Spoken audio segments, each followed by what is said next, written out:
I'm Fluff's sibling, and I will be stepping in until he gets back. Anyways, without further ado, let's rank Gary Hunter this season. The first hunter in the game. In my opinion, I don't think he is the worst character. His chase isn't that bad, and his map pressure is good, along with his camping being basically impossible to save again. Having to go for ties against him as a result, I would put him in B tier. Next is Clown.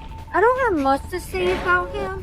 The only thing that's noticeable is how you cannot react to his rocket when saving control, especially as Fair Lady. His map crash is a little weak, and if you don't bring blings, you're basically useless. Overall, I say he is C tier. Gamekeeper is an easy and also very strong hunter to use. While his map pressure isn't the strongest, he makes up for it with his hook and traps, with one being on the verge of being broken.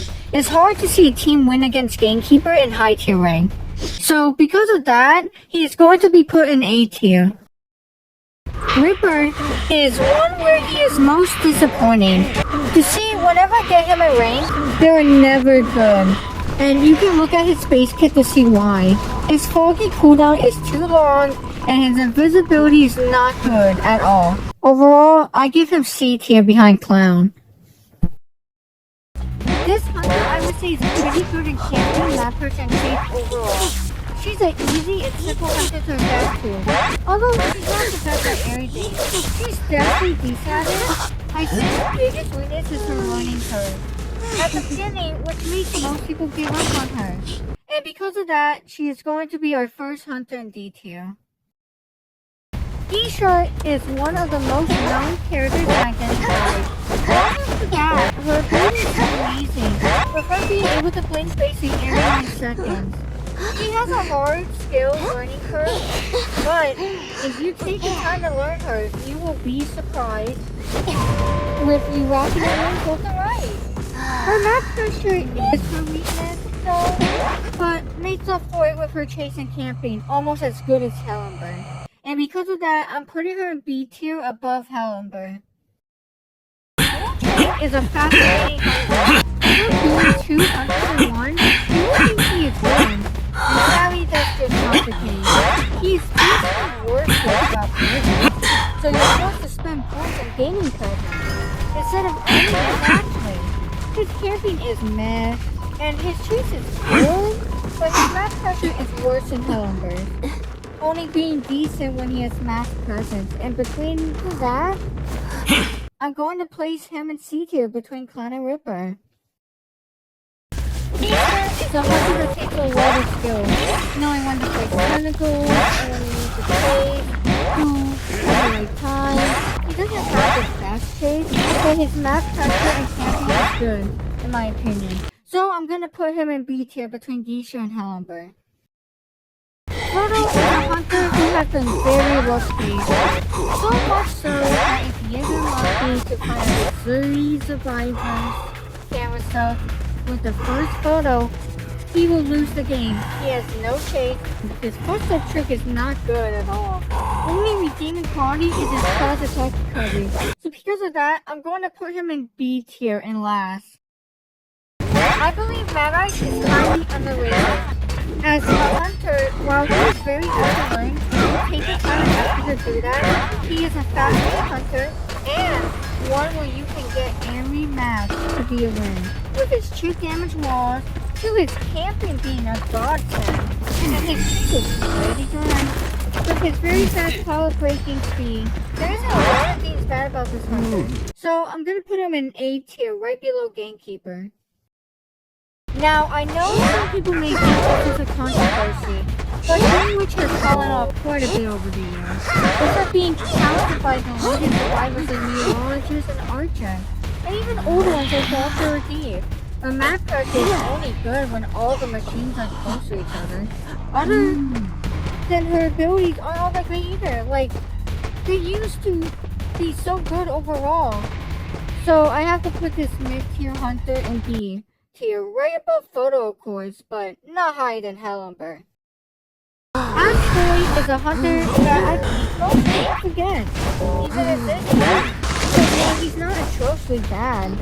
He isn't broken either. He's been like that ever since he was. It's sad to say, but it's true.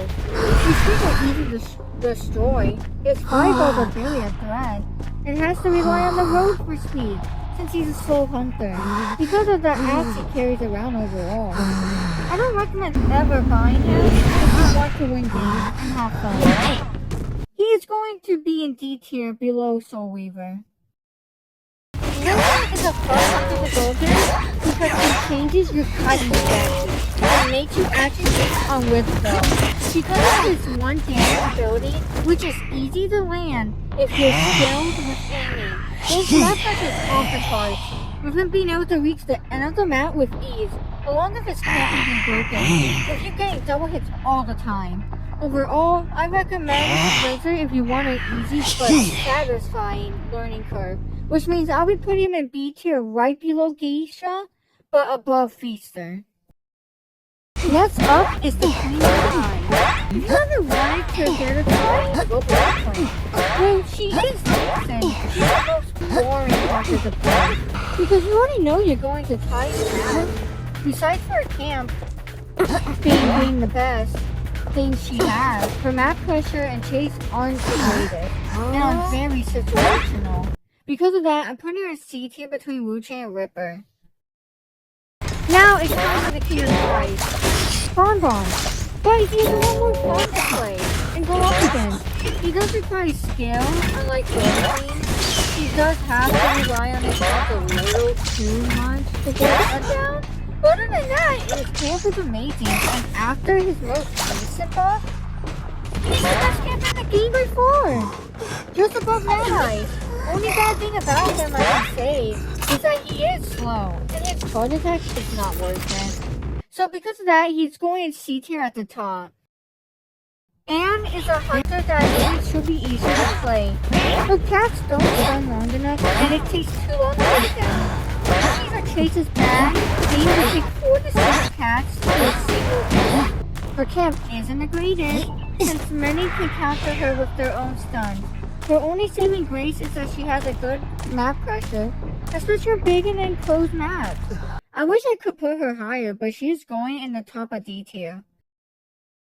Our next hunter though is someone who, if just given a bit more time, he could be S tier, and that's Violet. He has good chase, great camp, along with amazing map pressure. He does require skill, so most people might not be good at him. But when you do get good at him, he's way more fun than you.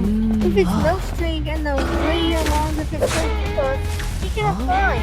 So I say he is a hunter worth putting in a tier between Gamekeeper and Mad Eyes. Next up is Sculptor's More Broken. Her stats are immediately possible to go against, and to react to, along with her fight, which is prone to find survivors. Really, any survivors counted her last time I checked. So, hoping your Sculptor's lagging or disconnecting is the only way to win against her. She has no downsides, and you wonder why she isn't nerfed yet. And because of that, Sculptor is going to be our first S2 hunter. Undead is supposed to be someone who they were trying to make not like the other girls. And because of that, he's someone who is not a threat by any means. His only good thing is his dash, which can hurt you.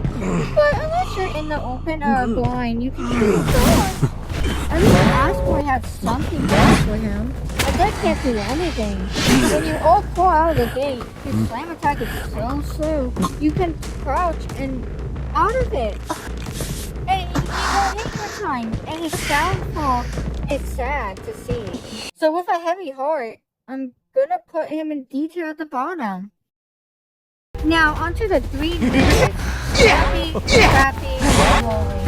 These two are something to behold, as being able to dash around the map in real time at exceedingly high speed is something to be proud of. Sadly, this is their downfall, with it being too fast for you to hit anyone needing to chase, on foot most of the time.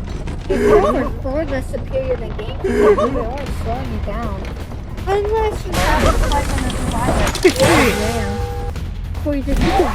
Well, the problem I mentioned earlier with the names of the lion aspect too much, and because of that, I'm putting him in C tier at the bottom.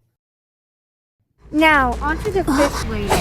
She gets me so very well. You heard yourself. She's a hunter who's just been in the game since the release with her popularity not picking up.